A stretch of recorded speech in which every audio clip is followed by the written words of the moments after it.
Molynes United are no longer winless in the Jamaica Premier League as they pulled off a major shock to beat high-flying Waterhouse 2-0 at the UAE Captain Horace Burrell Centre of Excellence on Saturday. 3 goals in 4 games and a point to show had seen Molynes United riding the foot of the table this season.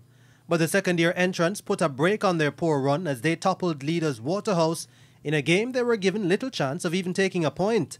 Molynes were in no mood to play second fiddle, and with 66 minutes on the clock, Nicholas Nelson let loose from downtown to score arguably the best goal of the season to date. Trevante Stewart made it 2-0 in the 75th minute to hand Waterhouse their first defeat of the season. Mount Pleasant are now the only team yet to taste defeat so far this season. One of the beauty about this team, we have been losing and they haven't dropped their morale at all. And this week I saw a different side of their morale. So we knew we were at the bottom of the table, but in our camp we knew we had this week. I thought we played well. I thought we could have been a little bit more patient and we could have made the field a little bit more bigger. And I mean, in time we catch them what we wanted to do, and we didn't do it. I mean, poor execution from up top. But nevertheless, I mean, congrats. I mean, Molynes scored two wonderful goals, so deserve to win the game.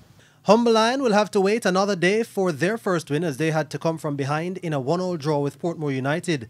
Jevick McFarlane scored in the 77th minute to give Portmore United the opener. But with the former champions looking like they would have hung on to the slender advantage, Vishanal Harris popped up on the doorstep in the 86th minute to give Humble Lion a piece of the pie. This is a 2 to 3 year project, as we have been reiterating all season. We have some 17 and 18-year-olds, and if anybody know the history of Portmore United, they know that we believe in the youngsters. It's just going to take some time for them to gel and get accustomed to playing at such high level. I think we'll play good, and yet we're still conceding.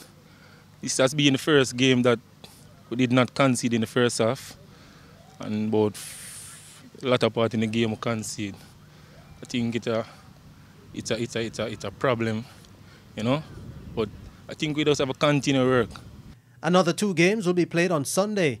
Dunbeholden will take on Mount Pleasant at 1 p.m, while Cavalier play Harbourview at 3:15. Jordan Fort, TVJ Sports.